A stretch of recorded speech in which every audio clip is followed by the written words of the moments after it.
Baik, Assalamualaikum warahmatullahi wabarakatuh.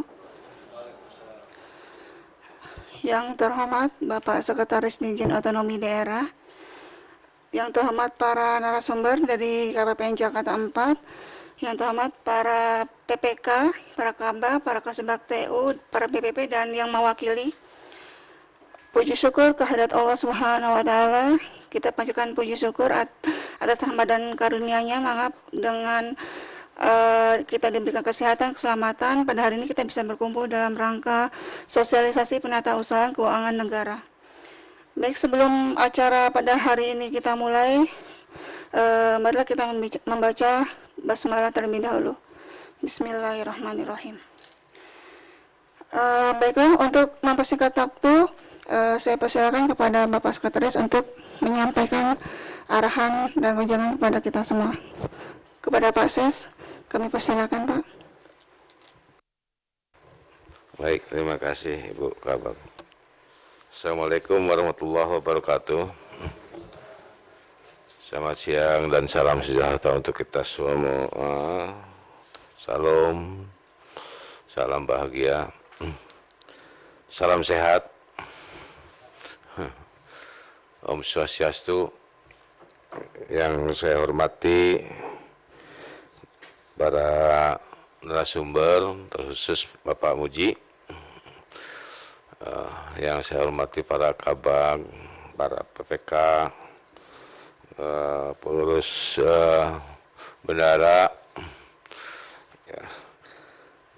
Alhamdulillah, sekali lagi saya nggak sebutkan satu persatu. Intinya pada siang ini kita masih diberikan nikmat sehat walafiat, sehingga kita bisa berkumpul dalam rangka mengawali tugas tahun baru ini terkait dengan salah satunya adalah evaluasi, kemudian yang kedua adalah sosialisasi terhadap berbagai aturan-aturan terbaru mengawali penyelenggaraan kegiatan di tahun 2021 ini. Sekali lagi saya mengucapkan terima kasih Pak Poji udah hadir sendiri langsung, yang selama ini terus dapat bimbingan kepada kita semua untuk penyelenggaraan kegiatan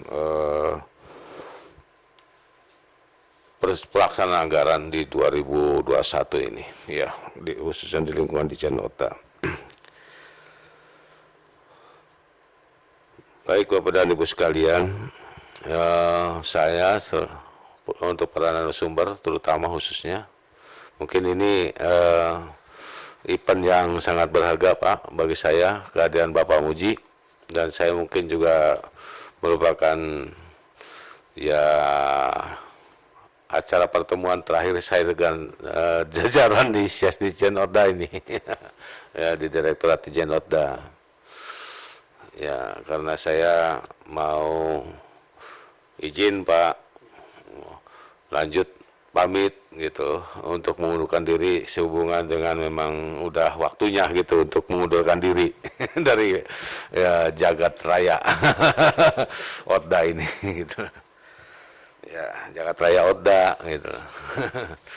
Bukan jagat raya Pramudita. Ya, selamat datang Pak Sartono. Ya.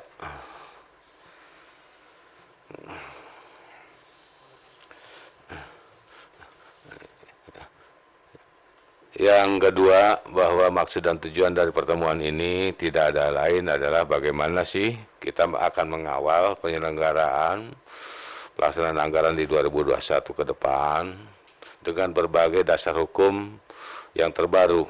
Ya Pak, kan gitu ya. Kalau pelaksanaan penyelenggaraan kita kan udah biasa gitu, hanya dengan berbagai pertimbangan dan dasar hukum yang baru, itulah yang saya mintakan masukan dan ya bimbingan teknis dari Ketua KPPN khususnya Pak Muji ya, dengan atau narasumber yang lain, agar ada satu kesepamahaman ya terhadap berbagai rangkaian kegiatan yang sudah kami tetapkan, sekaligus kita awaki dengan berbagai aturan itu. Tolong menyamakan persepsi maksud dan tujuan dari kegiatan sore ini.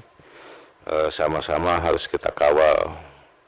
Alhamdulillah Pak Muji ya bahwa kami di 2020 ini udah menyelenggarakan pelaksanaan kegiatan program kegiatan anggaran di 2020 kemarin ya bisa dilaksanakan lah dengan maksimal ya gitulah untuk di OTA.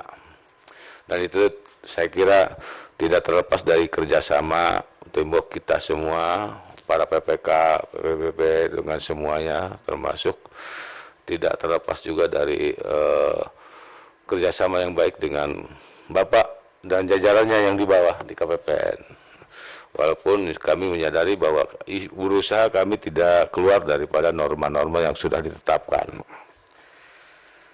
Itu yang harapan kami, Pak, dan Ibu sekalian. Mudah-mudahan dalam evaluasi pelaksanaan anggaran 2020 dan memulai kegiatan pelaksanaan anggaran di 2021 ini, khususnya di lingkungan OTDA, bisa kita laksanakan dengan baik. Ada berbagai aturan dasar hukum yang perlu kita cermati bersama kaitannya dengan PMK 119, ya kan, dengan SBM maupun PMK nomor 1728 tentang perubahan atas PMK nomor 150, kemudian Permendagri nomor 53 2017 ya. Inilah harus disamakan persepsi dari dasar-dasar hukum ini kepada kita semua. Baik para PPK, para Kasbag, para Kasubag TU, dan para Kasubag bagian keuangan, BP dan para BPP, sekali lagi ya manfaatkan dengan bagus kegiatan sosialisasi ini untuk evaluasi ini. Kemudian saya mohon maaf mungkin yang selama kegiatan 1 tahun ini di OTDA, ya kan, ada hal yang kurang berkenan dalam mengawal dan kegiatan-kegiatan selama ini di 2020. Ya, sekali lagi saya mohon maaf. Ya, namun demikian ya saya berusaha menegakkan berbagai norma aturan aja di lingkungan kita untuk agar apa? Semua penyerapan pelaksanaan kegiatan kita akuntabel ya, dan ya istilahnya menuju BBK lah istilahnya kan gitu loh. Ya. Saya kira itu yang kami sampaikan pada kesempatan sore ini. Sekaligus ya harapan kami sekali lagi mohon maaf dan mari kita cermati bersama terhadap sosialisasi berbagai aturan yang akan disampaikan oleh bapak-bapak dan ibu narasumber yang ada di sini. Terima kasih. Wassalamualaikum warahmatullahi wabarakatuh. Baik, sebelum untuk dilanjutkan penyampaian materi, selanjutnya adalah penyerahan kenang-kenangan dari Dirjen Otonomi Daerah kepada Kepala Kantor Pelayanan Perbendaharaan Negara KPN 4. Silakan Pak.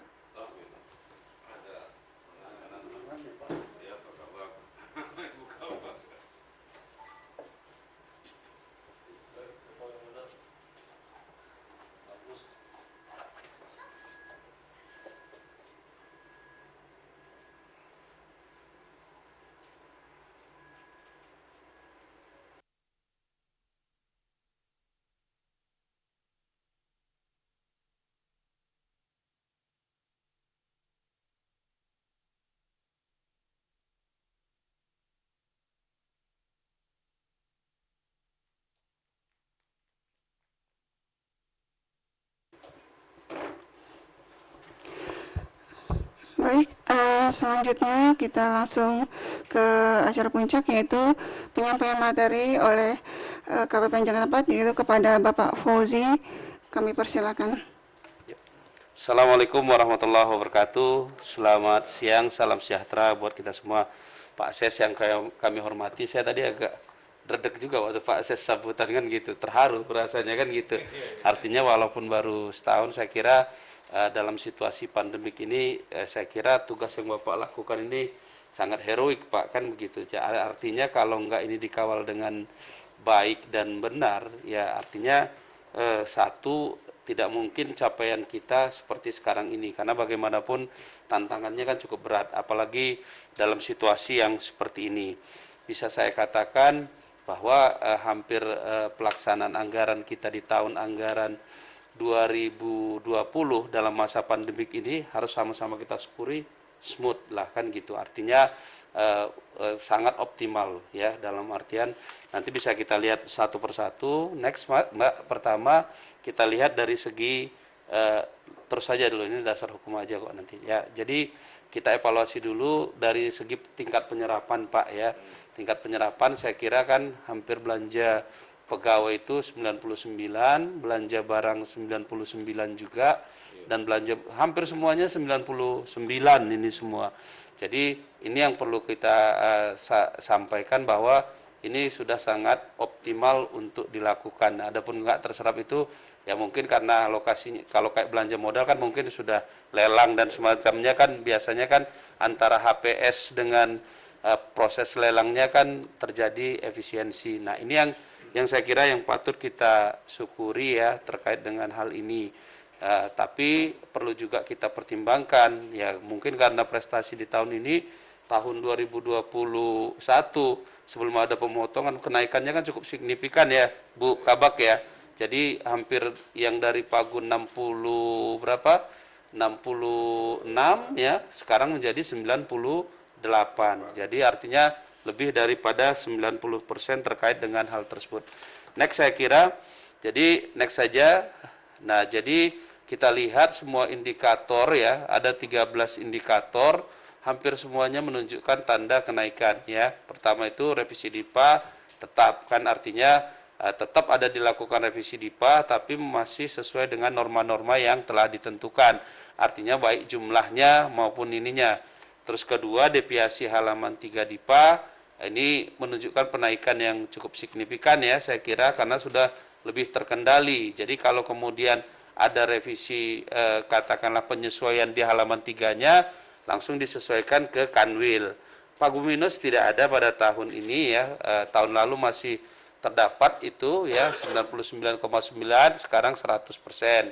Data kontrak mungkin data kontrak ini menjadi 100% karena pada tahun 2020 dengan cermat menggunakan penggunaan TUP ya. Saya kira artinya kan kalau dia kontrak di bawah 1 miliar kan tetap berkontrak pengadaan barang dan jasa, tetapi data kontraknya tidak perlu disampaikan ke KPPN. Jadi saya kira ini cukup bagus kan gitu. Terus kemudian pengelolaan UP TUP-nya tetap, artinya nggak bisa naik lagi kan, nggak mungkin lebih dari 100, artinya itu dia. Terus kemudian LPJ bendahara juga dilakukan secara tepat waktu, artinya tidak ada disampaikan di tanggal 10 ya. Penyerapan anggaran ini poinnya meningkat juga ini. Nah, penyerapan anggaran, penyelesaian tagihan ya, penyelesaian tagihan ini juga tidak ada artinya karena dia pakai TUP ya kan, nggak pakai LS. Kalau LS itu kan 17 hari. Jadi kalau lebih daripada 17 hari harus dispensasi Kanwil gitu dia.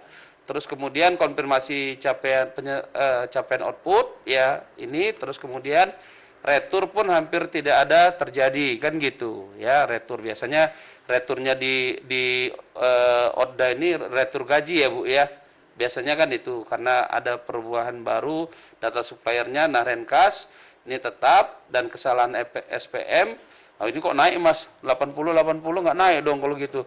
Nah, ini Mas Rio ini yang salah nih, mungkin tadi takut sama Bu Sri kan gitu. Nah, itu next saja saya kira kita bedah satu persatu ya, bahwa dia ada klasternya tadi dikelompokkan menjadi kesesuaian perencanaan dan penganggaran. Ini ada revisi DIPA, deviasi penarikan dana pada halaman 3, dan nilai pagu minus belanja KL. Next saya kira kita lihat satu persatu. Nah, artinya Bapak-bapak dan Ibu-ibu sekalian ya, Ditjen Otonomi Daerah sampai dengan 31 melakukan revisi sebanyak 8 revisi, tapi ada yang revisi sifatnya revisi POK yang revisi maksimal 1 kali, 2 kali, 3 kali, 4 kali itu adalah revisi perpindahan output, Bu, ya. Kalau pengurangan kan tidak termasuk yang dihitung di dalam revisi tersebut. Jadi saya kira terdapat 8 revisi, tapi sebenarnya revisi yang terkait dengan pemindahan-pemindahan itu hanya 4 dan 1 tiap bulannya. Makanya nilai kinerjanya 100. Itu dia. Next saya kira terus kemudian halaman 3 ya. Halaman 3 ini ada sedikit ya. Mas bentar ya lagi ini. Yuk. Nah, halaman 3 ini masih terdapat, Bu, ada rata-rata deviasinya 12,89, artinya mungkin waktu kita membuat DIPA di halaman 3-nya itu kita bagi 12 saja kan gitu. Padahal kan beda tiap bulan itu kan beda. Biasanya kan selalu tinggi itu pasti di akhir tahun.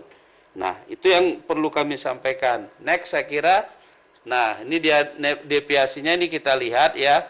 Bisa kita lihat nanti di bulan berapa, tapi deviasi yang paling banyak itu bulan 7, bulan 8, bulan 9, bulan 10, bulan 11, bulan 12. Kenapa? Karena bulan 1 sampai bulan 6 kita melakukan relaksasi terkait dengan hal tersebut. Next saya kira, nah pagu minus ini tidak terjadi ya. Jadi pagu minus tidak terjadi ya, terutama belanja pegawai. Nah, ini juga tolong nanti diperhatikan juga karena kita banyak menggunakan UP dan TUP, tolong hati-hati ya dalam coba dilihat nanti di omspannya selalu. Kadang-kadang kan SPM kita lihat kan hanya 2 digitnya, tetapi padahal dalam kenyataannya di dalam penghitungan ini kan selalu yang kita lihat nanti 6 digitnya. Dan di laporan keuangan kan yang kita lihat 6 digitnya. Tetapi waktu pengajuan TUP, ya kan izin TUP kan dia diminta 6 digitnya. Nah, makanya selalu saya sampaikan jangan dilihat hanya di SAS-nya, tapi lihat juga di dalam omspan-nya. Karena omspan itulah yang benar-benar data yang kami gunakan untuk menyetujui besaran TUP. Ya, jadi itu yang perlu kami sampaikan. Next, selanjutnya efektivitas pelaksanaan kegiatan ini terdiri dari retur SP2D, penyerapan anggaran, penyelesaian tagihan, dan capaian output. Next, nah retur saya kira kita tidak punya retur sekarang. Jadi dari 300, jadi sebanyak 100 SP2D yang diterbitkan 175, itu rasio returnya 0/175 Mas, harusnya Mas, bukan 326. Ini agak bingung deh, masih baru ya. Artinya tidak ada terjadi retur di teman-teman sekalian. Jumlah SPM yang Bapak-bapak, Ibu-ibu sampaikan kepada kami pun semakin sedikit ya, karena banyak itu karena rata-rata kan paling nanti SPM TUP sama nihil kan gitu ya. Jadi itu yang perlu kami sampaikan, jadi lebih sedikit pada tahun ini. Kalau tahun-tahun sebelumnya kan agak lebih banyak, karena ketika dia 51 juta, itu harus ada pendaftaran kontrak, SPM-nya juga LS kontraktual, biasanya lebih banyak jadinya. Oke, next, selanjutnya. Next, Mbak. Nah, penyerapan anggaran, ini nggak usah kita omongin lah, udah sampai 99,50%. Sebenarnya mau dihabisin Bu Sri, cuman malu katanya kan gitu. Ya, jadi itu, jadi triwulan 4 udah di atas 90%. Sebenarnya mendapat nilai maksimal itu 90 saja juga sudah kan gitu. Ini udah 99,50%. Itu yang perlu kami sampaikan kepada Bapak-bapak dan Ibu-ibu sekalian terkait dengan hal tersebut. Kemudian capaian output ya, capaian output terima kasih. Penyelesaian tagihan.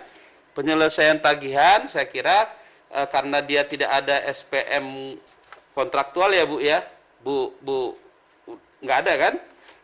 Karena menggunakan secara efektif menggunakan tambahan uang persediaan, maka saya sampaikan yang cerdas melihat perubahan regulasi pada saat itu sebenarnya banyak teman-teman Kemendagri ya, unit eselon 1, tapi tidak dengan saya ngomong aja, saya di sekjen pada saat itu. Jadi ketika ada perubahan ini nggak dicek bahwa makanya waktu pas tanggal 7 dia masih banyak kegiatan-kegiatan yang sebenarnya di bawah 200 juta gitu loh. Dia di bawah 1M masih banyak. Sebenarnya kan bisa dimintakan TUP-nya kan gitu. Akhirnya ketika tanggal 7 lewat, ya kan nggak mungkin lagi kan gitu. Harus ya kembali, Pak ini bisa dibayarkan, bisa, tapi kembali kepada semula jadinya. Jadi dia harus kontraknya sudah terlambat, pakai dispensasi, daftar kontrak, kok daftar kontrak ngajukan SPM-nya salah lagi. Nah, kemudian waktu pengajuannya kan sudah lewat lagi kan gitu, minta dispensasi lagi. Jadi berkali-kali nggak aware terhadap katakanlah perubahan kebijakan pada saat itu gitu loh. Jadi kan perubahan kebijakannya sebenarnya kan sudah di bulan 6 kan gitu. Artinya kalau kita masih berpikir seperti yang lama 9190 pure, memang benar. Kalau di atas 50 juta itu benar pengadaannya harus mengikuti proses pengadaan barang dan jasa, tetapi pembayarannya dia harus bersifat LS kontraktual. Tetapi dengan adanya perubahan kebijakan tersebut, maka di bawah 1 miliar untuk satu perikatan, bukan satu pembayaran loh ya, perikatan dapat menggunakan tambahan uang persediaan. Saya melihat pada saat itu fenomenanya teman-teman di Kemendagri hampir keseluruhan itu di akhir November itu sudah melakukan rekonsiliasi untuk mengambil TUP. Jadi pengajuan TUP pun bukan tanggal 7, kebanyakan itu tanggal 1, tanggal 2 sudah ngambil. Artinya begitu dia sudah ngambil, artinya dia tidak punya urusan lagi dengan KPPN. Dia tinggal membayar saja, tinggal mempertanggungjawabkan. Nanti bagaimana mem-PTUP-kannya, hanya itu aja. Jadi kalau ada selisih, masih ada sisa, tinggal dia setor, kan gitu. Kalau bisa dilakukan penyetoran. Saya menghimbau selalu sisa UP atau TUP itu disetorkan di tahun anggaran yang berjalan, agar nanti penyusunan laporan keuangannya tidak perlu pakai catatan atas laporan keuangan caleg, walaupun SPM PTUP-nya terakhir bisa tanggal 8. Itu dia yang perlu kami sampaikan pada saat itu. Jadi saya ya monggo-monggo aja, jadi sama dengan diberi kemudahan kok cari penyakit gitu loh. Ada sekitar 6-7 pada saat itu. Saya bingung juga kok jadi begini kan gitu. Tapi saya lihat oh ini ada perubahan pengelola keuangan. Kalau kita tidak terbiasa mengelola di keuangan, nah itu yang kadang-kadang perubahan tersebut yang kadang-kadang kita tidak antisipasi secara tepat gitu loh. Itu yang perlu kami sampaikan kepada bapak-bapak dan ibu sekalian. Makanya hampir tidak ada ya Bu Sri ya, karena kontrak-kontrak klien pun tidak ada lebih daripada 1 miliar gitu loh. Nah, itu yang perlu kita sampaikan kepada teman-teman sekalian terkait dengan hal tersebut. Jadi kalau kontraknya di bawah 1 miliar ya udah ambil aja TUP nanti dibayar. Bukan berarti pengadaan barang dan jasanya tidak perlu pakai kontrak, perlu, tetapi tidak perlu didaftarkan kontraknya ke KPPN dan dapat dibayarkan secara TUP. Itu dia yang perlu kami sampaikan. Oke. Nah, capaian output saya kira nilai kinerjanya 100 ya, walaupun baru tapi ini sudah sesuai dengan ketentuannya. Jadi ini tetap harus dijaga karena memang ini requirement dari BPK. Selain nanti katakanlah ada audit terhadap penggunaan uang, tetapi juga terhadap pencapaian output yang telah ditetapkan. Terus kemudian klaster ketiga ya, terus Bu, kepatuhan terhadap regulasi. Ini ada beberapa penyampaian data kontrak, pengelolaan UP, LPJ Bendara, dispensasi SPM. Penyampaian data kontrak kalau dia katakanlah kalau kontraknya sampai dengan 1 miliar kan nggak perlu didaftarkan. Nah, oleh karena itu maka mendapat nilai yang optimal. UP saya kira tidak. Nah, biasanya orang lengahnya di sini pengelolaan UP karena sudah ada TUP kan gitu. Kadang-kadang UP-nya lebih dari 1 bulan untuk di revolving. Nah, jadi bedanya UP dengan TUP, kalau TUP itu dia harus dipertanggungjawabkan. Nggak habis duitnya, ya sisanya disetor, nanti diminta kembali. Kalau UP, kalau dia sudah dipakai 50%, boleh di revolving. Harusnya, seperti Odda ini yang mempunyai beberapa BPP, nggak mungkin harusnya terjadi keterlambatan. Karena satu BPP saja melakukan revolving, udah batal ininya, sudah terpenuhi kewajibannya. Makanya saya sampaikan harusnya ini nggak menjadi masalah. Nah, kemudian perlu saya sampaikan pada kesempatan ini ya, saya nggak tahu apakah Bu Sri sudah memintakan UP kepada kita atau belum. Sudah ya, artinya seluruh BP atau BPP-nya itu kan harus tersertifikasi bendahara, punya BNT. Nah, namun demikian kan nanti artinya untuk berjaga-jaga perlu juga kita persiapkan calon-calon bendahara, atau kemudian kalau bendahara suatu hari sakit atau kemudian berhalangan atau kemudian nanti hamil misalnya, kan perlu ada penggantinya. Penggantinya nggak boleh nggak pakai BNT. Jadi kami tetap masih ada membuka lagi sekarang, kalau saya nggak salah kita sudah menyurati untuk ya mengikuti pendidikan dan sertifikasi bendahara. Maksud saya kan walaupun dia tidak jadi bendahara, tapi kan suatu saat yang banyak terhambat pelaksanaan anggaran itu adalah ketika nanti terjadi bendahara nggak ada, kan gitu. Barulah dicari, kayak di KPP nih sekarang, bendaharanya ditarik ke KPU. Kelabakan dia, nggak ada bendaharanya yang bersertifikat. Pak bisa mengajukan ini.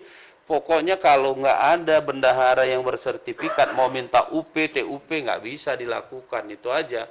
Karena UP, TUP itu harus dikelola oleh bendahara yang tersertifikat. Maka kami nggak akan memberikan itu yang namanya UP, TUP kalau tidak ada bendahara yang tersertifikat. Itu dia yang perlu kami sampaikan. Karena itu sudah diatur di dalam Perpres, kan gitu. Perpresnya udah 5 tahun yang lalu saya kira. Nah, kemudian penyampaian LPJ bendahara. Nah, LPJ bendahara ini juga termasuk yang saya sampaikan itu tanggal 10 setelah bulan berkenaan. Jadi termasuk untuk UP awal tahun, kalau dia belum ada LPJ bendaharanya, maka kami tidak dapat memberikan menyetujui permintaan UP-nya. Nah, kemudian dispensasi SPM, seharusnya dengan adanya TUP ini nggak perlu lagi ada dispensasi SPM, tetapi teman atau pembina ibu masih minta dispensasi SPM kemarin itu. Padahal udah ada TUP kan gitu. Karena udah lewat semuanya kan gitu. Jadi tanggal 7 nggak menyadari dia, Pak udah lewat kan gitu. Tapi saya juga heran, saya kira sudah diambil gitu loh. Jadi nggak dicek, iya Pak ternyata masih ada ini, ada ini, ada ini. Lah, kan sudah ada kebijakannya seperti ini, dapat direlaksasi sampai dengan 1 miliar pada saat itu ya, cari penyakit sendiri kan gitu. Ya Pak, kan gitu. Ya sudah, terus saya harus bilang, Pak ini nggak bisa dibayar ya Pak. Bisa, tapi dengan cara yang seperti ini pakai TUP lagi sudah nggak bisa karena sudah lewat waktunya. Makanya kami minta pada saat itu, tolong di triwulan ketiga November kita sudah dapat melakukan rekonsiliasi. Itu yang perlu kami sampaikan. Next saja Mbak, udah nggak usah kita bahas itu, udah disampaikan tadi. Oke, terus saja Mbak. Sampai terakhir, terus saja, terus. Nah, tunggu Mbak, yang tadi Mbak, yang kesalahan SPM. Sebelumnya lagi.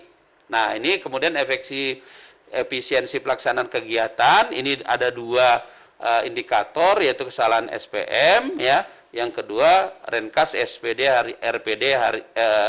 harian. Ini artinya kesalahan menilai kinerja pejabat pengelola keuangan dalam menjamin kebenaran SPM yang diajukan ke KPPN. Renkas ini menilai kinerja manajemen pembayaran KL khususnya pada SPM yang diwajibkan disampaikan Renkas RPD sebelum pengajuan SPM. Nah, ini kan kita sudah ketahui ya, kalau tahun lalu kan memang sempat ada relaksasi juga ya Mbak Sri ya, terutama menjelang akhir tahun ya, di triwulan terakhir itu kan bisa disampaikan 1 hari sebelumnya kalau saya nggak salah. Tetapi di tahun 2021 ini nanti ada kebijakan-kebijakan yang berubah terkait dengan hal tersebut. Next saya kira, jadi kesalahan SPM ya, ini masih masih kita temui ada kesalahan SPM ini ya. Ya, ini masih ada 40 SPM yang dikembalikan oleh KPPN sebanyak 46% Mbak. Jadi 46 SPM. Mungkin yang di awal-awal ini ya. Yang di awal-awal ini yang di triwulan 1 saya kira. Masih di triwulan 1. Oke, saya kira itu. Next saja ya, RPD harian. RPD harian saya kira nggak ada yang ini penuh semuanya. Next. Nah, jadi kalau kita lihat nilai IKPA-nya itu sudah mendekati 98,2 ya, 98,3 ini. Jadi artinya mudah-mudahan nanti kalau dikumulasi, saya nggak tahu perbandingannya nanti dengan teman-teman eselon 1 lainnya. Tapi kalau melihat nilainya yang seperti ini, Tapi di Kemendagri ini tahun ini bagus-bagus, kecuali Sekjen saya kira ya, itu aja. Nah, mudah-mudahan masih bisa mempertahankan seperti tahun lalu. Next saja Mbak, nah ini dia yang perlu saya sampaikan ya, belanja pegawai ada kenaikan sebesar 4,3. Nah, belanja barang ini yang banyak sekali kenaikannya, hampir katakanlah hampir 100% saya kira. Ya, bahkan lebih dari 100% ya. Enggak hampir 100%. Ya, hampir 100% lebih.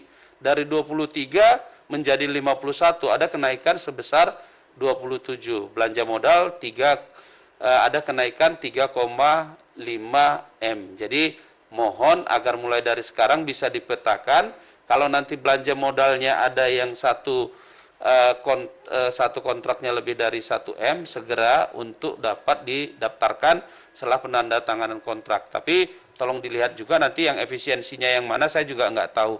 Tapi perlu tetap diperhatikan Mbak ya, kita kan nggak tahu ini mengenai kebijakan gaji ke-13 dan THR. Tapi maksud saya kan kalau untuk kalau gaji kalaupun kurang kan masih bisa dibayarkan. Tapi kalau tunkin, kalau nanti tunkinnya dibayarkan, ya nanti harus siap-siap untuk katakanlah, saya nggak tahu kalian menganggarkannya 12 bulan atau 14 bulan kan gitu. Tapi kalau dia nanti 14 bulan, ya monggo nggak apa-apa. Tapi kalau nanti nggak dibayarkan, terpaksa harus direvisi di bulan Oktober kan gitu. Tapi kalau kalian menganggarkan 12 bulan, ya kan? Kalau menganggarkan 12 bulan, ya, tahu-tahu nanti disetujui dibayar tunkinnya, maka bersiap-siap revisi lagi untuk mengambil dari belanja barang atau belanja modal. Itu dia. Karena tunkin itu kalau nggak tersedia uangnya cukup, nggak bisa dibayarkan. Ya, kalau THR itu kan biasanya kan bulan sebelum hari raya ya. Hari raya kan masih bisa kita bayarkan kan gitu. Biasanya makannya itu di bulan 10, di bulan 11 atau bulan 12 kan gitu. Itu dia. Jadi nanti tolong dipikirkan terkait dengan hal tersebut. Itu yang perlu kami sampaikan dan ini harus disusun dari sekarang. Saya nggak tahu per masing-masing eselon 1 seperti ODA ini dapat kebagian berapa, karena sebagian besar itu nanti dialokasikan untuk pembelian vaksin. Itu ya saya kira yang perlu kami sampaikan. Next saja Mbak, langsung aja kita ke halaman, ini panjang nanti kelamaan, saya kira kasihan Pak Ses. Langsung saja kita ke halaman 20, ke halaman 40, 39. Langsung aja ke halaman 39. Dikecilin aja sampingnya tadi 39 langsung. Tuh, naik di atasnya, satu lagi. Nah, jadi Bapak-Bapak dan Ibu-Ibu sekalian, ini sesuai dengan permintaan Bu Sri, kita harus sampaikan juga nih. Jadi sebelum mengajukan SPM beban tahun 2021, Satker agar menyampaikan kepada KPPN surat pemberitahuan atau SK penunjukan pejabat pengelola keuangan dan spesimen tanda tangan pejabat dimaksud. Alhamdulillah Pak Ses masih tanda tangan kemarin. Artinya ini ada kejadian Pak yang kasihan itu Dukcapil.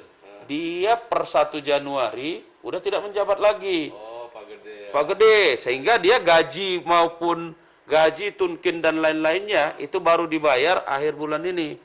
Baru mengajukan. Kalau gaji bulan Februari, ya karena sudah lewat nanti gaji susulan masuknya kan gitu. Sementara tunkin bisalah dia dibayarkan kan gitu.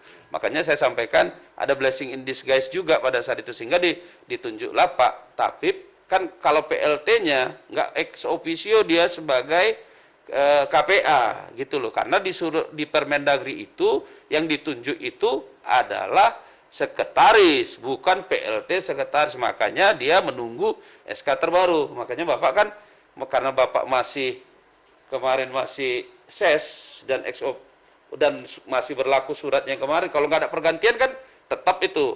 Makanya masih bisa untuk tunkin Februari ya, apa Januari ya, masih bisa dibayarkan. Gaji Februari pun masih bisa, masih bisa kan gitu, karena masih mengajukan kan kemarin.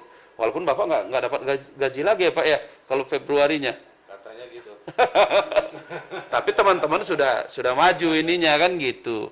Nah, itu yang saya kira, dan pejabat perbendaharaannya pun masih sah jadinya. Nah, kemudian fakta integritas dan surat penunjukan pegawai yang ditugaskan sebagai pemegang KIPS. Karena kalau nggak ada KIPS-nya, nggak bisa dia ngirim SPM-nya. Jadi saya kira ini sudah. Nah, kemudian pembayaran dalam KPP, dalam APBN itu kan ada beberapa. Pertama, uang persediaan, tambahan uang persediaan, terus kemudian LS kontraktual, dan LS bendahara, dan LS non kontraktual. Nah, Bapak-bapak dan Ibu sekalian, seperti yang kita sampaikan kemarin atau sebelumnya, bahwa di akhir tahun 2020 ya, itu kita mengadakan pertemuan. Kebetulan kami termasuk dilibatkan menjadi salah satu, ya katakanlah sebagai pemberi masukan terhadap apa-apa yang terjadi di lapangan pada tahun 2020. Nah, perlu kami sampaikan bahwa di tahun 2020 kan, kalau saya tidak salah, sekitar bulan 3 sampai bulan 6 itu adalah masa tersulit ya Bu Sri ya. Artinya ketika pandemik datang melanda, kita nggak siap apa-apa, ada pengiriman SPM kayak begitu, terus kemudian banyak sekali SPM yang dimasukkan, tetapi hampir 5.000 sampai 6.000 melalui email, dan itu nggak terdata semuanya kan gitu. Sehingga pada saat itu, ya kalau begini caranya besok kena COVID semua kita kan gitu. Dan banyak juga akhirnya dana yang tidak dapat tercairkan ya, karena untuk satu SPM saja, karena terburu-buru macam-macam dengan mekanisme biasa, banyak sekali yang salah, sehingga kadang bolak-balik berkali-kali. Nah, makanya pada saat itu, ya itulah yang kita ini kan, dan salah satu yang kami usulkan adalah bagaimana agar, karena sebenarnya kan idealnya itu kan pembayaran itu harus LS. Uang persediaan itu sebenarnya untuk petty cash saja. Tapi dalam situasi yang seperti ini kan, isunya pada saat itu banyak tagihan-tagihan satker ya, yang nggak bisa dibayarkan ya. Terus kemudian yang kedua, padahal banyak kegiatan-kegiatan di satker itu harus segera dieksekusi, termasuk pengadaan masker dan macam-macamnya kan gitu. Dan kemudian ada beberapa kegiatan-kegiatan yang harus segera dibiayai. Makanya kami mengusulkan pada saat itu bagaimana agar dapat dipertimbangkan relaksasi penggunaan tambahan uang persediaan. Tapi kami nggak menyebutkan angkanya berapa kan gitu. Saya terkejut juga, blessing in disguise, ternyata yang kontraktual pun bisa dibayar dengan tambahan uang persediaan sampai dengan perikatan 1 miliar. Nah, ada dasar hukumnya ini, jelas ada pada saat itu, karena bagaimanapun kalau sektor-sektor private itu sudah pasti stop pada saat itu. Kalaupun nggak stop, terjadi penurunan yang sangat drastis. Satu-satunya yang masih bisa menggerakkan perekonomian itu adalah government expenditure. Makanya Bu Menteri Keuangan ya di dalam suratnya menyampaikan S737 tahun 2020 ya, dalam rangka memberikan fleksibilitas dalam penggunaan anggaran dan menjamin terpenuhinya kebutuhan anggaran, satuan kerja kementerian lembaga dapat mengajukan tambahan uang persediaan untuk membiayai belanja operasional dan non-operasional sebesar total kebutuhan satker lembaga dalam 1 bulan ke depan. Tetapi teknisnya kan dituangkan oleh Dirjen Perbendaharaan. Jadi dapat, termasuk yang kontraktual pun dapat kita lakukan, kan gitu.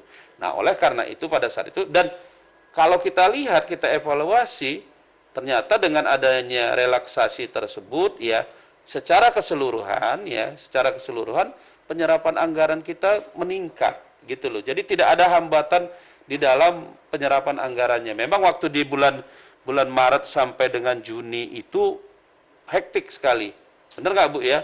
Kita dibatasi SPM 500 satu hari, terus kemudian 500 satu hari. Terus kemudian saya pada saat itu mengambil kebijakan maksimal satu satker 10 SPM. Karena kalau enggak, itu bisa disikat satu satker satu hari. Makanya saya sampaikan, wah ini yang lain nggak bisa kebayar dong gitu. Nah, kemudian setelah itu kita gunakan ESPM, terus pelonggaran, tidak ada lagi pembatasan kuota ya, tidak ada pembatasan kuota, baik kuota per satker maupun kuota total ya. Terus kemudian jam layanan, jam penerimaan SPM ini direlaksasi Pak. Ya waktu normal saja kita menerima SPM paling lambat itu jam 3. Nah dalam ini jam 5 bisa, tapi saya selalu menyarankan satker saya, Mbok dikirimnya pagi, karena pagi itu udah longgar sekarang.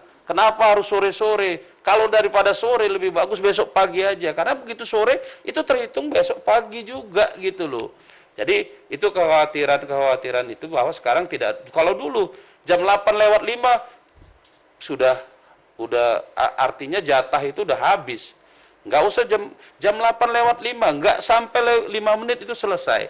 Nah, untuk gaji, tunkin, dan macam-macamnya, saya masih bisa memberikan dispensasi untuk bukanya. Tapi kalau belanja yang biasa, saya nggak bisa pada saat itu. Makanya saya sampaikan, nah setelah bulan 6 kita menemukan itu, artinya ESPM bisa, terus kemudian relaksasi bisa. Nah, kemudian pada saat itu timbullah teman-teman sekalian mensikapi terkait dengan tambahan uang persediaan itu. Banyak sekali yang protes pada saya, Pak ini Pak, kenapa nggak kembali semula? Saya mikir-mikir juga, ini kadang-kadang SPM-nya cuma 750.000, pakai non-kontraktual, salahnya 4 kali, apa nggak mencret dia nanti anak buahnya kan gitu?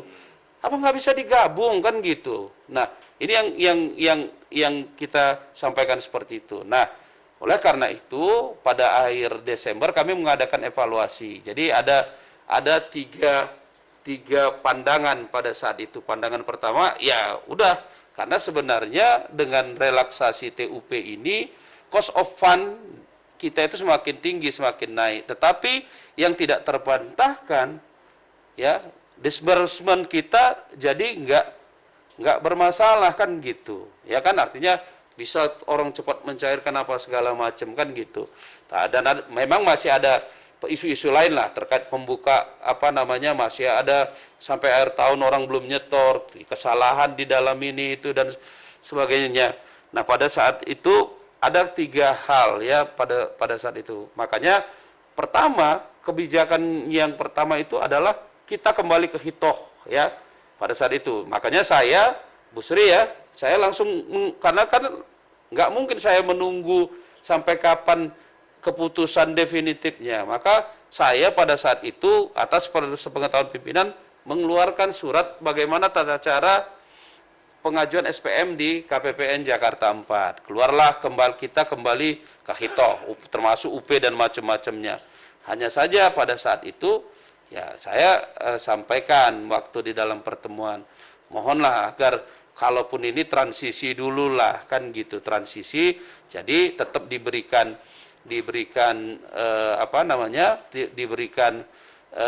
relaksasi. Tapi surat sudah saya lakukan karena banyak teman-teman satker yang mau melaksanakan anggarannya dengan segera. Makanya saya keluarkan pada saat itu. Ternyata ada beberapa pimpinan-pimpinan dari kita yang menyampaikan pandangan kan, ya mereka kan lihat kalau ini kembali pada posisi semula, mungkin ini menganggap bahwa situasi saat ini ya, itu kan masih pandemik ya, bahkan tingkat orang yang tertular itu kan semakin tinggi kan gitu. Nah, kadang-kadang kan ada PPK-nya yang kena, ada PPSPM-nya, ada bendaharanya, ada operatornya kan gitu. Kalau dengan posisi SPM yang banyak, ini pasti akan menjadi kendala. Makanya masuklah masukan-masukan itu kepada pimpinan kami kan gitu. Jadi pimpinan kami pada saat itu diberi masukan, kalau situasi seperti ini akan terhambat ini pelaksanaan anggarannya.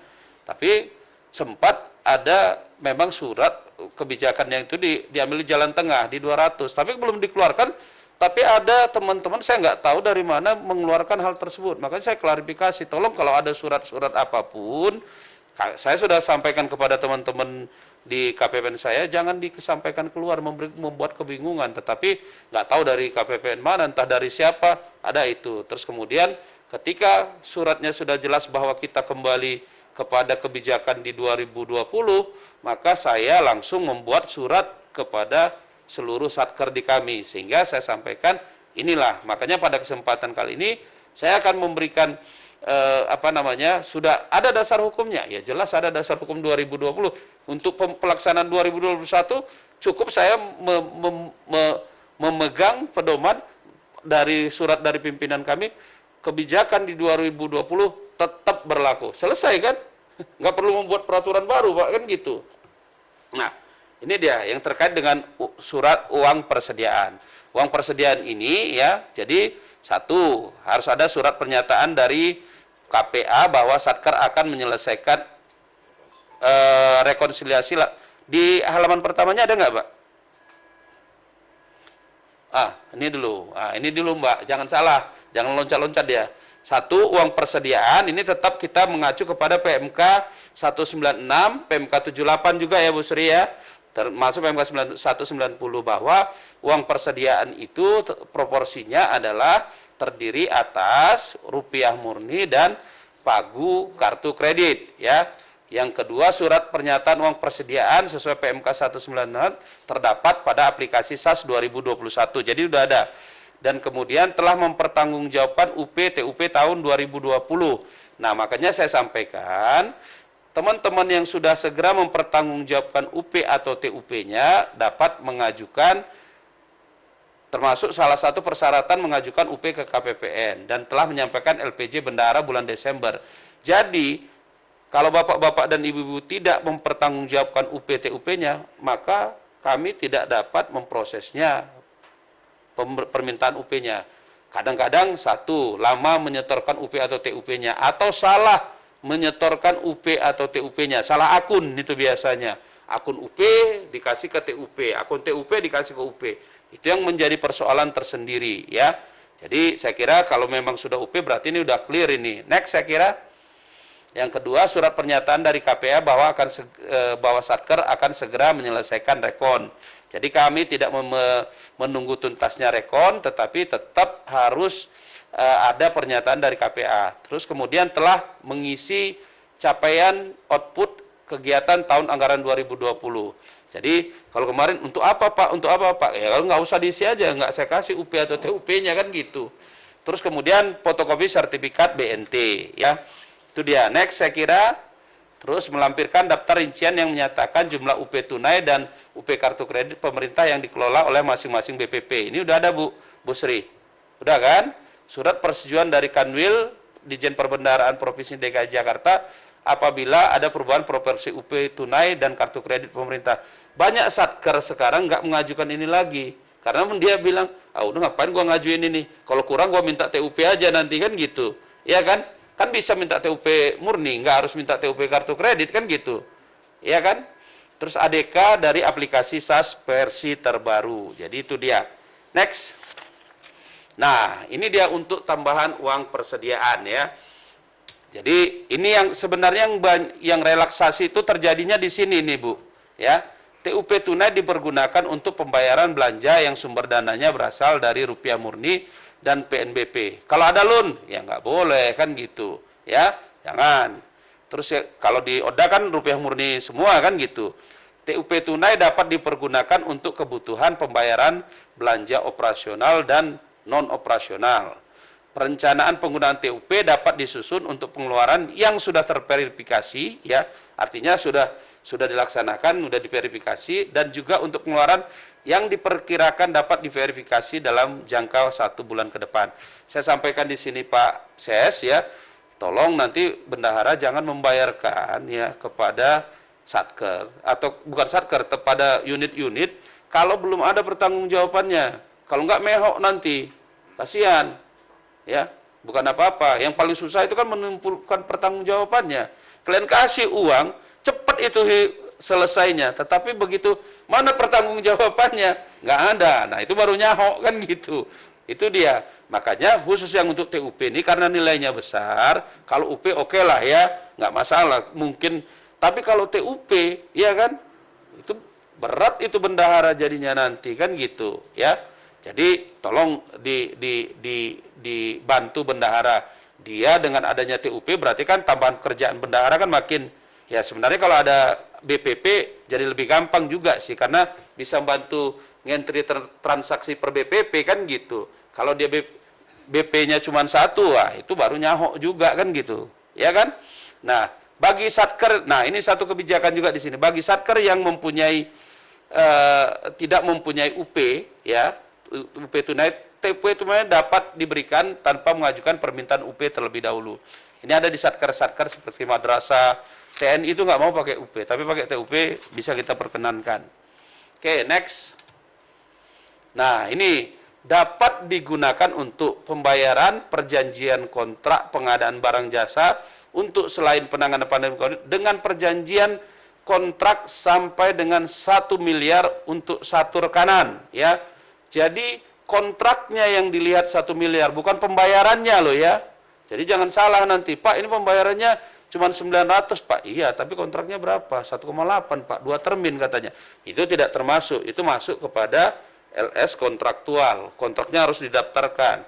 Pak 1,1 bagaimana Pak? Selama kontraknya lebih dari 1 miliar maka tidak boleh dia memakai tambahan uang persediaan. Dan tidak boleh ada pembayaran dengan 2 untuk satu kegiatan. Ya, ada.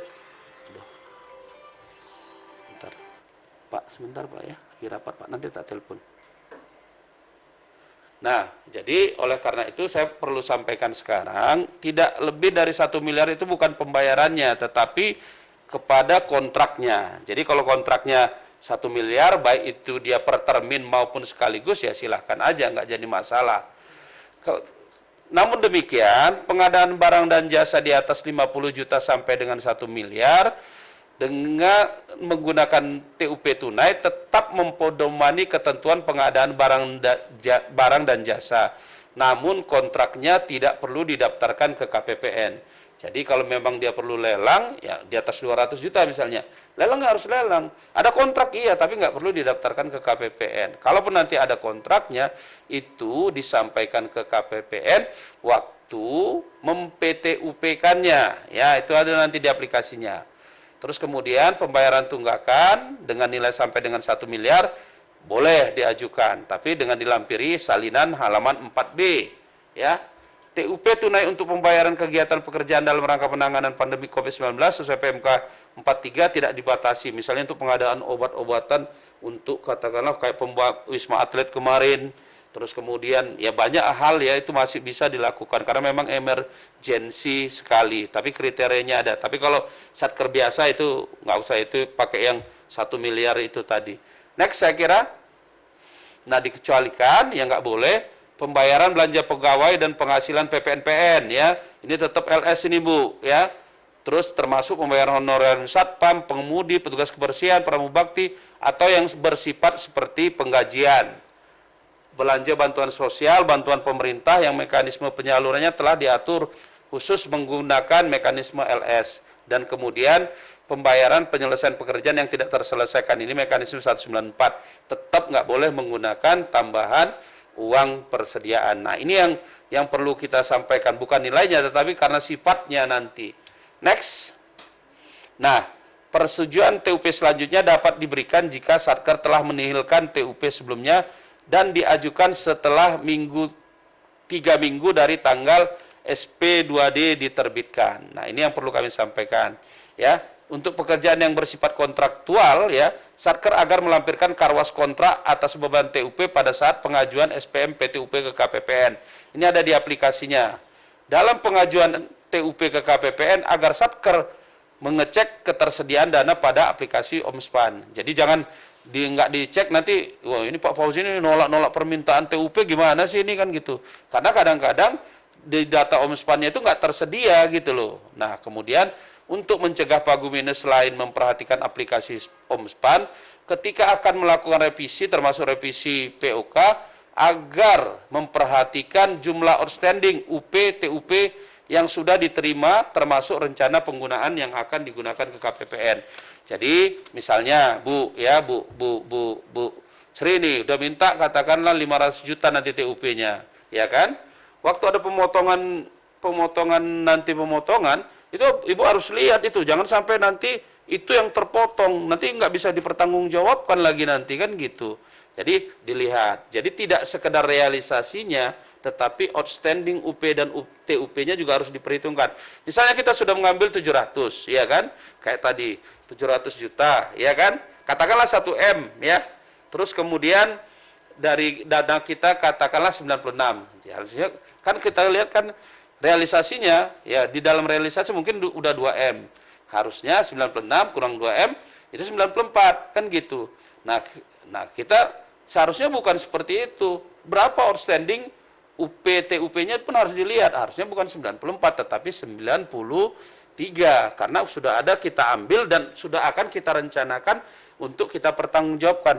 Karena kemarin ada kejadiannya seperti itu ketika dia mau mempertanggungjawabkannya nggak bisa karena sudah nggak ada lagi pagunya. Barunya, Pak dari mana kami nyarinya? Saya nggak tahu, saya bilang. Karena TUP itu kan prinsipnya adalah utang dari BUN di daerah dalam hal KPPN kepada bendahara yang diketahui dan disetujui oleh KPA. Jadi kalau memang nggak bisa dipertanggungjawabkan, di PTUP kan, ya mempertanggungjawabkannya gimana caranya itu harus di-store ke kas negara. Itu ada kejadian satu satker kemarin, tahu-tahu direvisi, ya kan?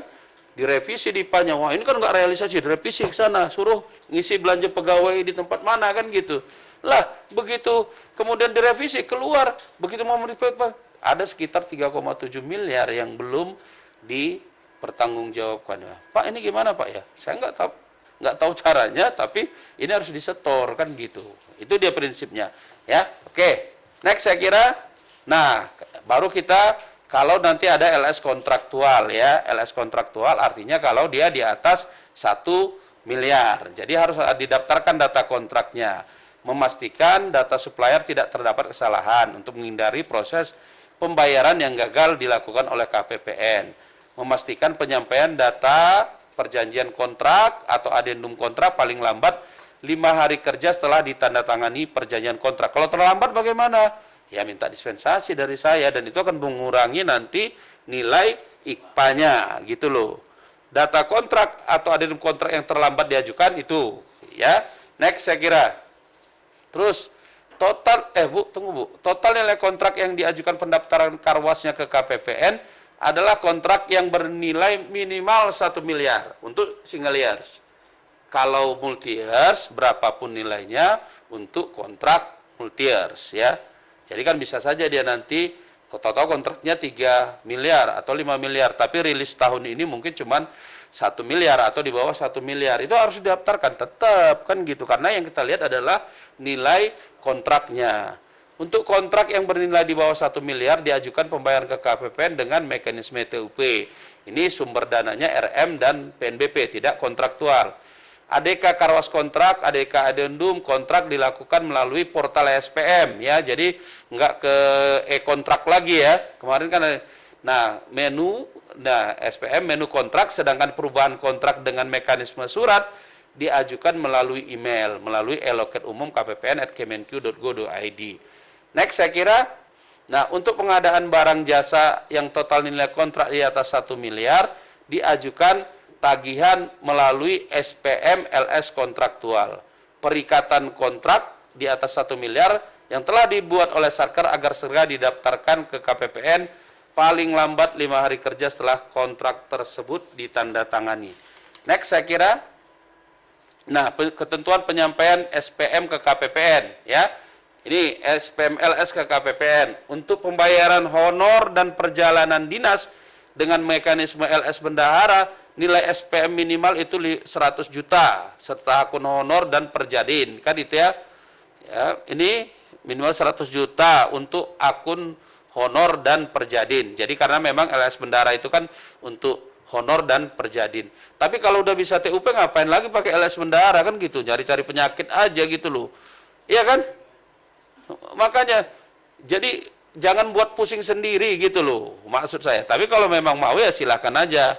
Ya, ini PPK dan kode program yang sama dapat digabung jadi satu SM. Nah, untuk SPM LS non kontraktual tidak lagi diajukan ke KPPN kecuali untuk pengeluaran yang dikecualikan dari mekanisme TUP dan untuk pembayaran rekening listrik kepada PT PLN. Jadi LS non kontraktual bisa untuk yang dikecualikan dari TUP tadi. Nah, pembayaran kepada pihak ketiga agar diselesaikan segera dan SPM diajukan ke KPPN paling lambat 17 hari kerja setelah timbulnya hak tagih tersebut. Pengajuan SPM agar dilampiri dengan dispensasi pengajuan SPM dari Kepala Kanwil DJPB. Kalau dia lebih dari 17 hari ya. Next. Nah, pengajuan SPM gaji induk harus diajukan ke KPPN paling lambat tanggal 15 sebelum bulan pembayaran. Ini harus diperhatikan ini. Karena bagaimanapun kalau lewat nanti bagaimana Pak? Ya kalau lewat ya gaji ini nanti susulan. Ya. Iya kalau tanggal satunya jatuh pada hari kerja, enak kita. Coba kalau hari libur, yes, sayang kan? Ya bisa terjadi keributan itu di rumah Pak. Ibu-ibu yang lain udah terima gaji, kita bisa 3 hari nanti enggak. Coba kalau katakanlah katakan ya, tanggal 1 itu jatuh hari Jumat. Oke, tanggal 2 hari Sabtu kan libur. Tanggal 3 hari Sabtu, hari Minggu baru bisa mengajukan SPM-nya hari Senin. Senin pagi, uangnya baru sampai sore kan gitu. Ya kan udah ribut itu. Nah ini kemana nih kita nggak gajian kan itu. Makanya selalu saya sampaikan gaji untuk gaji. Nah yang kedua kami menghimbau untuk menghindari penumpukan proses rekon gaji pada aplikasi GPP, pengajuan SPM gaji lainnya agar diajukan setelah tanggal 15, setelah pemrosesan gaji induk. Kenapa kami sampaikan begitu? Karena memang gaji ini proses rekonnya terpusat Pak. Jadi dari 22.000 satker itu dilakukan pada hari, bahkan kami tidak jarang teman-teman yang memproses gaji itu kerjanya itu waktu mau menjelang sahur Pak. Jadi tidur aja dulu kan, baru buka nanti jam-jam 4 atau jam 3, wah jalan itu. Apalagi kalau gaji ke-13, udah kami main sahur itu kan gitu. Ya, jadi begitu mau sahur baru dihidupkan aplikasinya rekon saat udah. Terus kemudian pengajuan SPM honor PPNPN diajukan ke KPPN mulai tanggal 21 sampai 26 bulan berkenaan untuk pembayaran di awal bulan berikutnya. Ini sama juga ya untuk PPNPN. Kalau enggak ya sudah ya bisa terlambat itu nanti. Yang kayak hari Lebaran kemarin itu loh, ya kan? Akhirnya kasihan juga ada yang terlambat kayak gitu itu. Ya setelah Lebaran dia terimanya kan gitu. Ya, itu dia. Next. Nah, ini perlu diperhatikan teman-teman di keuangan ya. Ini uraian-uraian SPM agar tidak tertolak di KPPN. Ini untuk SPM kontraktual ini.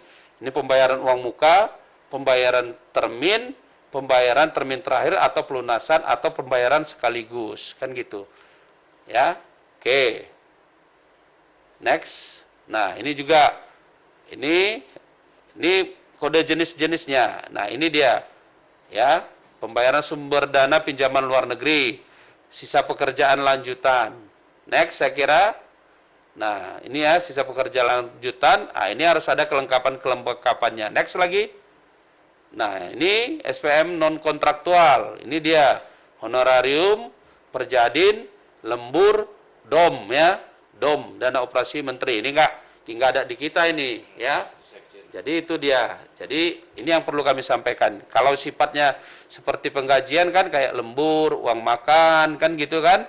Itu harus nggak boleh pakai TUP kecuali di bulan 12. Di bulan 12 itu bisa kita relaksasi karena nggak mungkin dong dia baru diajukan di bulan Januari kan gitu. Makanya dia uang lembur sama uang makan ya itu dapat dibayarkan dengan TUP khusus bulan 12. Next saya kira. Nah, ini LS ke penerima uang makan nih. Ini sama saya kira. Tunjangan kinerja, bantuan pemerintah. Terus LS kwitansi non kontraktual. Ini dia. Jadi saya nggak mau ini yang untuk non kontraktual yang seperti ini biar ya kecuali yang untuk pembebasan tanah ya. Pembebasan tanah itu harus pakai LS non kontraktual. Next saya kira. Nah, ini yang perlu kami sampaikan kepada bapak-bapak dan ibu-ibu sekalian, tolong bapak-bapak dan ibu-ibu sekalian menggunakan data Omspan. Kegunaannya apa? Jadi bapak-bapak dan ibu-ibu sekalian di keuangan ini terutama, ya hanya ngecek Omspan itu cuma untuk kepentingan satu. Udah jadi belum SP2D-nya? Itu aja. Yang lain-lain nggak dilihat gitu loh. Padahal di situ untuk membandingkan data pagu di Omspan dengan aplikasi SAS, ya kan? Jadi kalau ada perbedaan di situ segera dilakukan update ke Kanwil. Pemutahiran data terkait revisi POK yang dilakukan Satker. Biasanya kadang-kadang ada unit yang sudah melakukan POK-nya tapi nggak ngelapor ke bagian keuangan kan gitu. Ini yang selalu ribut jadinya. Terus kemudian pengecekan pagu minus ya. Ini Bu Sri ya harusnya tiap 2 minggu dicek supaya jangan numpuk nanti di akhir tahun. Ya, itu dia. Terus ketersediaan dana dalam pengajuan SPM, khususnya lagi SPM TUP kan gitu. Sisa dana yang tidak terpakai dapat direlokasi ke dalam kegiatan lain. Untuk mengecek data kontrak yang didaftarkan, termasuk adendumnya, ya bisa ketahuan. Untuk mengecek jatuh tempo kontrak termasuk terminnya. Makanya teman-teman kayak di ODA ini, waktu langkah-langkah akhir tahun, dia cuma hanya dua, ya hanya dua. Pertama, kapan pengajuan SPM GUP dan TUP terakhir, dan kapan SPM TUP nihil. Karena dia enggak, kan yang paling banyak pengaturannya itu kalau kontrak tahun segini, tanggal segini, kontrak tanggal segini, tanggal segini. Lah itu nggak dibaca lagi tuh, yang dibaca cuma dua. Satu kapan SPM TUP terakhir, dan kapan SPM TUP atau GUP, dan kapan PTUP nihil. Kan itu aja. Bener kan? Nah, jadi kalaupun ada langkah-langkah akhir tahun, udah ini aja nih, udah selesai nih kan. Karena walaupun dia kontraktual 51, dia bayarnya pakai TUP. Nah, itu yang perlu kami sampaikan. Next saya kira, nah ini nanti Bapak-Bapak dan kami akan menyurati, ini tetap akan diberlakukan, tetapi ada surat yang terbaru, baru keluar hari ini juga. Nanti akan saya sampaikan terkait dengan RPD ini tadi. Jadi kalau nilai SPM-nya, ya termasuk TUP loh ya, jika nilainya 5 miliar sampai dengan 500 miliar, maka disampaikan 3 hari kerja sebelum pencairan, ya. Itu dia. Jadi kalau di bawah 5 miliar, nggak 1 miliar lagi ya, berarti kan nggak perlu renkas kan gitu. Jika di atas 500 miliar sampai dengan 1 triliun, maka 5 hari kerja sebelum pencairan. Jika di atas 1 triliun, 7 hari kerja sebelum pencairan. Jadi jangan-jangan Bu, nanti ODA nggak tahu saya, kalau cuman SPM-nya di bawah 5 miliar nggak perlu pakai renkas kan gitu. Nah, enak jadinya. Jadi kan lebih gampang jadinya kan gitu. Nah, makanya tolong teman-teman sekalian, perubahan peraturan ini kan sangat dinamis sekali. Makanya saya minta selalu Bu Sri yang masuk di Porpim, atau teman-teman PPSPM, atau teman-teman operator, atau teman-teman bendahara, selalu dicek WA-nya kan gitu. Jangan WA gosip-gosip aja kan. WA ini terus terang aja. Saya aja udah mengeluarkan surat ini dalam bulan Januari ini udah berkali-kali kan gitu. Artinya bukan apa-apa, karena kebijakannya memang berubah seperti itu. Jangan karena kita tidak kudet ya, artinya kudet artinya kurang update ya. Nah, sehingga salah lah ya, nggak tahu saya. Tapi kalau artinya teman-teman di Kemendagri secara keseluruhan kemarin itu menurut saya cukup inilah, maka sehingga waktu terakhir itu nggak ada lagi yang puyeng-puyeng. Saya catatan sipil yang gitu dulu ribet-ribet, nggak lagi, nggak ada masalah. Jadi nggak ada yang masalah. Cuman yang agak ini karena memang nggak bisa ya, kalau di bukan ODA, Bangda, dia kan ada yang loan kan gitu. Loan kan nggak mungkin pakai TUP gitu loh. Makanya dia ya 200 juta pun kontraknya yang bersumber dari loan ya tetap harus didaftarkan, dan dia harus cek itu langkah-langkah akhir tahun kan gitu. Terus kemudian kalau penyelesaiannya sampai tanggal 31 dia harus pakai bank garansi ya. Jadi sepanjang kita rupiah murni, saya kira lebih tenang dan lebih bisa, tinggal nanti mengaturnya di sini. Maka selalu saya ingatkan kepada teman-teman sekalian, kalau masih dibuka kesempatan TUP, segera dikejar. Tapi satu hal, biar bendahara aman, seyogianya pembayarannya itu dilakukan setelah selesai proses verifikasi di tempat Bu Sri sebagai Kabag Keuangan. Verifikasi kan di situ. Kalau udah verifikasi oke, ya SPB-nya ya bayar, nggak masalah. Baru transfer ke BPP-nya kan gitu. Selesai itu, ya kan? Jadi jangan dikasih duitnya, nanti waktu pas pertanggungjawabannya baru puyeng kan gitu. Nah, jadi banyak satker yang sudah ini, sehingga akhir tahun nggak menjadi persoalan tersendiri. Itu saya kira Pak sebagai pengantar dari kami. Mudah-mudahan ini memberikan pencerahan, dan mudah-mudahan pelaksanaan anggaran kita di 2021 ini bisa kita manajemen dengan baik seperti di tahun 2020. Walaupun sampai dengan saat ini ada peningkatan sekitar 50% ya. Tapi hebat sekali nih. Hebat juga Pak Ses ini. Ya, naik 50%. Saya lihat kalau saya lihat persentasenya yang paling tinggi kenaikannya itu di di ODA loh ya. Bukan uangnya saya katakan, persentasenya. Itu paling persen di ODA, hampir 50% lebih itu. Dan itu banyaknya di belanja barang lagi kan gitu. Sebenarnya di belanja barang nggak jadi masalah ya. Nah, cuma perlu saya ingatkan lagi kalau bapak-bapak dan ibu-ibu terkait dengan perjalanan dinas ya, untuk rapidnya nggak masuk ke akun perjalanan dinas loh ya. Dia akun sendiri, akun COVID. Jangan nanti kena lagi sama pemeriksaan kan gitu. Ya. Apakah bisa dibayarkan? Ya dibayarkan loh dalam rangka kepentingan dinas, cuman akunnya akun COVID gitu loh. Ya, itu dia. Itu saya kira yang perlu kami sampaikan, berarti Pak Kabak Rennya top ini. Setelah tahun lalu tahun lalu menurun ya? Enggak. Tahun lalu enggak ya? Anggarannya dari tahun sebelumnya enggak ya? Enggak naik ya. Tapi kenaikan yang paling signifikan sekarang ini 50. Pemotong aja belum dihitung. Iyalah. Iya, tapi kan nggak mungkin dipotong 50%, Pak. Oke, siap. Terima kasih. Sementara saya Eri. Assalamualaikum warahmatullahi wabarakatuh. Salam.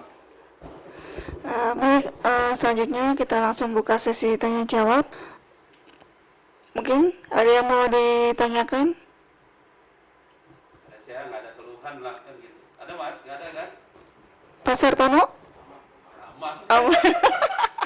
Selamat TUP ya. Iya. Pak Wawan ada Pak? Ya, baik. Daripada nggak ada yang nanya lah. Iya.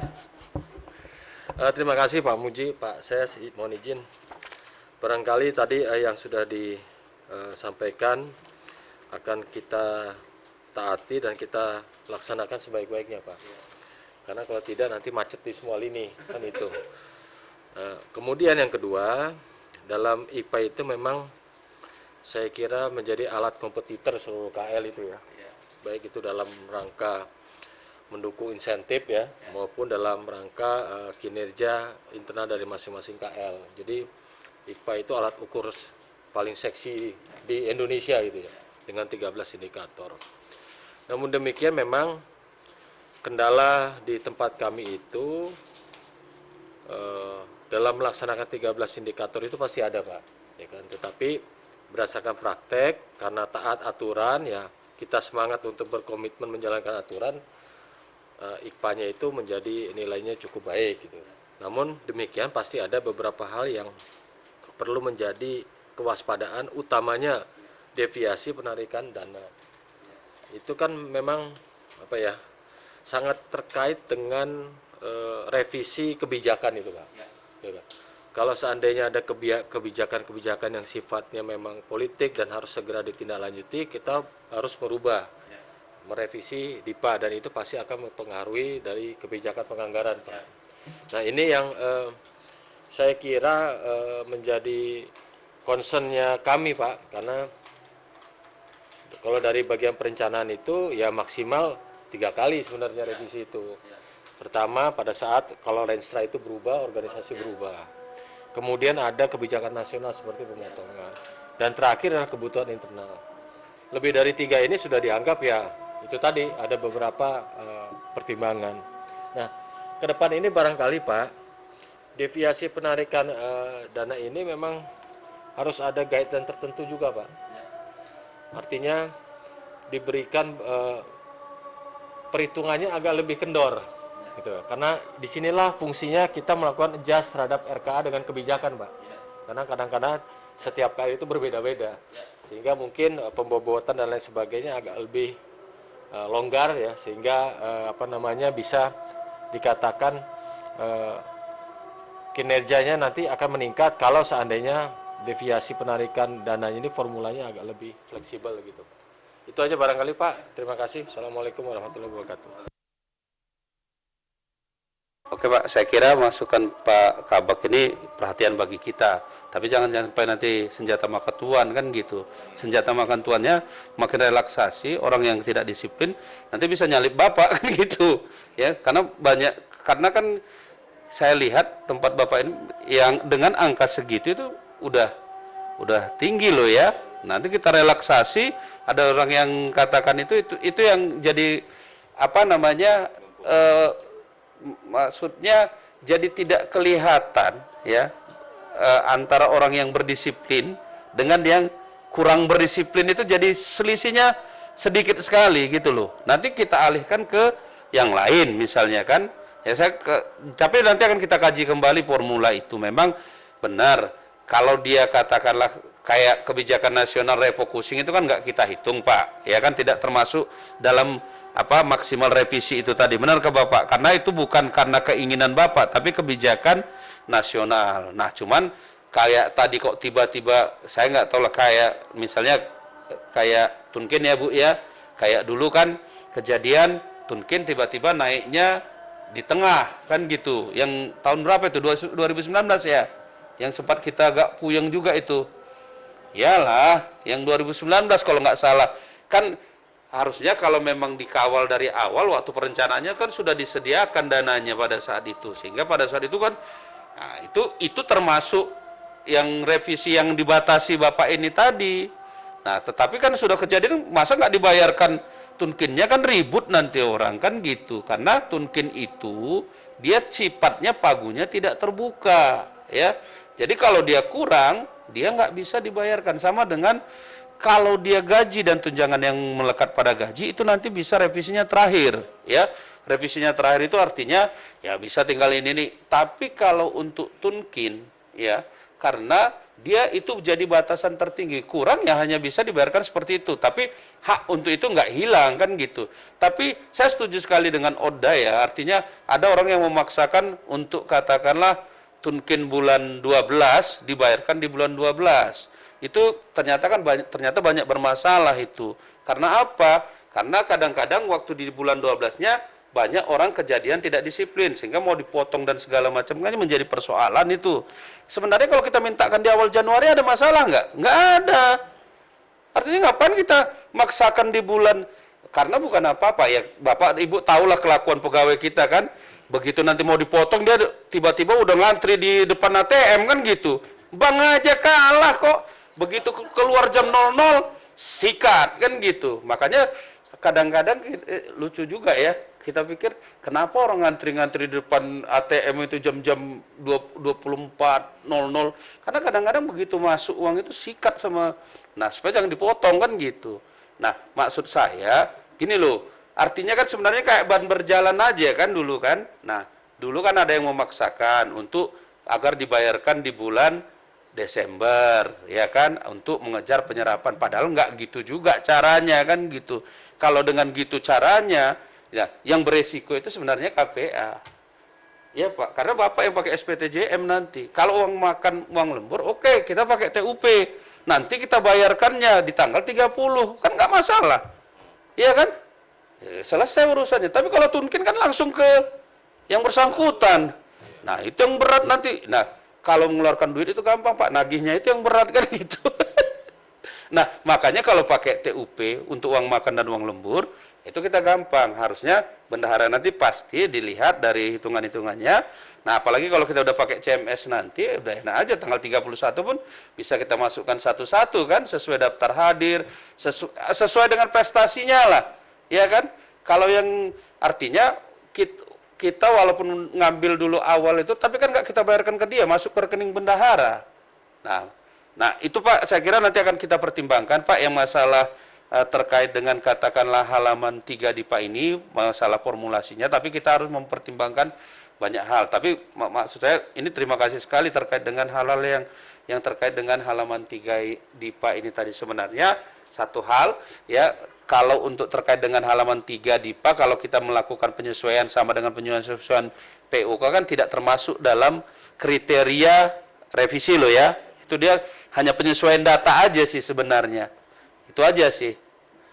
Kan tidak termasuk, karena khawatirnya kita jangan-jangan nanti ini kalau disampaikan ke Kanwil, enggak. Kalau untuk revisi POK itu kan bukan revisi Pak, tapi penyamaan data aja kan gitu.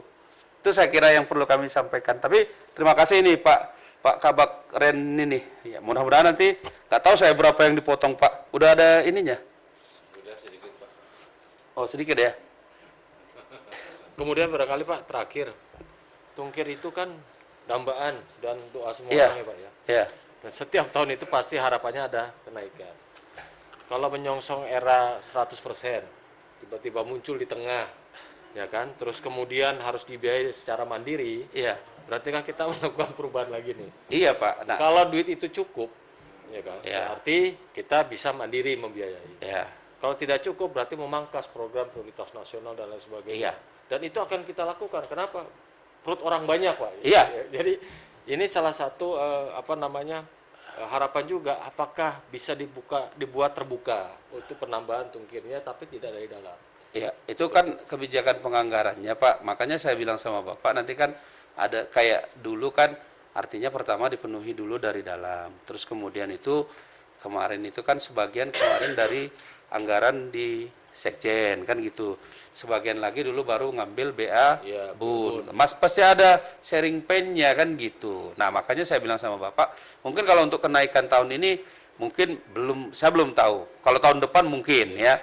Tetapi sekarang yang perlu kita perhatikan kan tahun lalu ya tahun 2020 ya kan gaji ke-13 dan kemudian THR itu kan tidak dibayar tunjangan kinerjanya kan gitu. Akhirnya kan sehingga banyak dipindah-pindahkan kan gitu di bulan Oktober kita. Nah, hanya saja maksud saya kalau sekarang yang perlu kita perhatikan apakah waktu kita menyusun RKAKL kita kemarin ya kan bisa kita artinya itu disediakan 14 atau 12 kan gitu. Tetap bisa terbayar sih di bulan kan Lebaran kalau nggak salah bulan April apa bulan Mei ya? Mei kan bulan Mei kan pasti bulan Mei kalau untuk Lebaran pasti harus dibayarkan Mei atau sebelum Lebarannya. Kalau untuk gaji ke-13 kan di bulan Juni kan gitu biasanya. Artinya kan 2 bulan itu.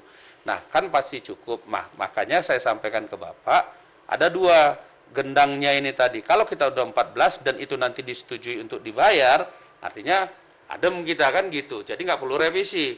Tetapi kalau kemudian nanti ternyata sudah kita mengalokasikan 14 ya kan, ternyata tidak disetujui untuk pembayaran tunkin untuk di 2 itu ya kan, maka di bulan Oktober kita harus melakukan revisi untuk mengalokasikannya ke belanja barang. Kalau enggak habis nggak bisa diserap itu nanti kan gitu.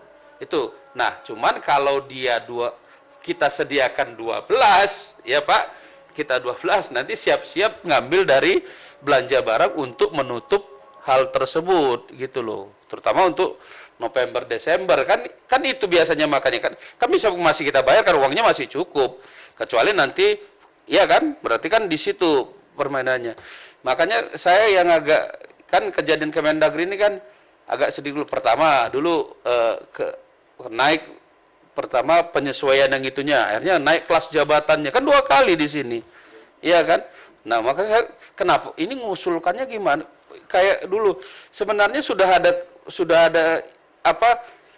hampir fix itu di bulan Maret apa Februari ya. Tapi baru selesai prosesnya di bulan Oktober atau November. Ini gimana ini kan? Itu Bapak yang puyeng pada saat itu kan. Nah, disitulah terjadi revisi. Kalau masih di awal-awal kita masih bisa lah menggigit artinya ya, masih belum terrealisasi. Mungkin orang nggak akan teriak. Tapi kalau untuk bulan November Desember gimana kan gitu. Nah, itu yang perlu. Nah, dulu ya kalau saya nggak salah sebelum COVID ini kan ada isunya kan, kalau saya nggak salah Kemendagri kan sedang dipertimbangkan untuk itu di 2020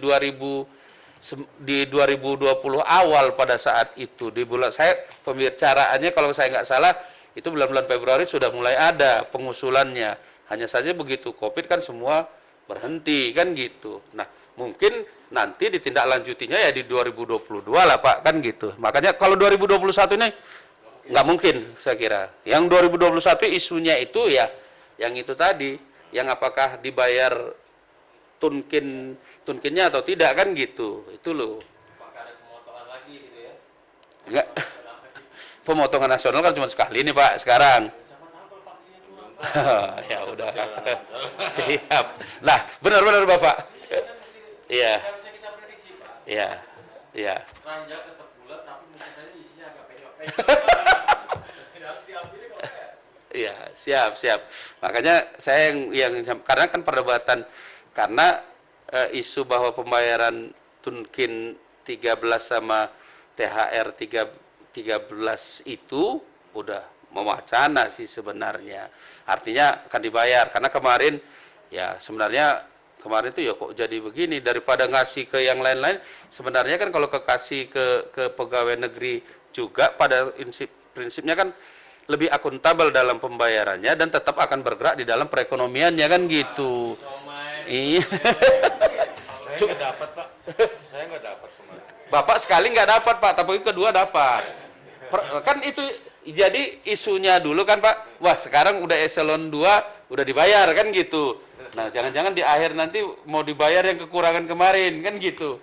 Nah tetapi itu isunya makanya saya sampaikan kepada bapak-bapak dan mudah-mudahan ini kan sebentar lagi artinya kita lihat nanti perpresnya kan gitu. Perpres di bulan Maret kan itu.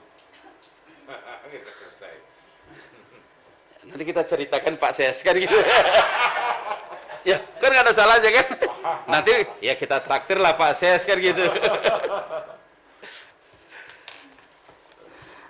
Siap. Mungkin ada tambahannya Pak Amril, ada? Ada. Pak Mas Hendro. BPP? Benar. Ini udah clear enggak nih? Itu tadi. Jangan coba-coba tadi catatannya Bapak Puji ini di atesi betul. TUP jangan coba-coba ya. Bendara itu juga nggak gampang Pak. Nggak gampang. Pada kabur semua. Iya. Mungkin gajinya harus dinaikin sedikit, dikasih tungkir khusus kali udah. Kan nanti jadi pejabat fungsional dia. Ya. Ya. Dan dia nanti artinya kan kalau lebih banyak transaksinya ya potensi dia untuk naik pangkat lebih cepat jadi bisa kalau dia rajin ini bisa 2-3 tahun dia bisa naik pangkat gitu loh. Tapi di tempat kami itu jadi sedih juga kadang-kadang. Jadi bendahara kan pejabat fungsional, grade-nya cepat bisa naik dia. Tiba-tiba begitu dia nggak jadi bendahara, turun. Ya ini kayak mutasi-mutasi. Ini salah satunya. Tapi dia nggak turun karena masa kerjanya udah masuk kan gitu. Sebelumnya dia bendahara, tapi bendahara saya yang sebelumnya, yang mutasi sebelumnya itu bendahara juga, dia udah grade 8 pada saat itu. Tapi karena masanya begitu dia balik ke staf biasa masa kerja turun satu tingkat, ya itu dia. Ya ini bekas bendahara ini. Nah, tapi karena dia masa kerjanya udah cukup, ya waktu dia balik ke staf biasa, jadi nggak sempat diturunkan, tapi nggak naik lagi kan gitu. Jadi itu saya kira. Jadi bendahara itu ada di tempat kami kalau untuk naik grading untuk tunkinnya, dia bisa lebih cepat jadi kalau itu kan grading dia bisa naik 2 tahunan kan gitu atau 3 tahunan. Ini dia bisa 2 tahun naik lebih cepat gitu loh.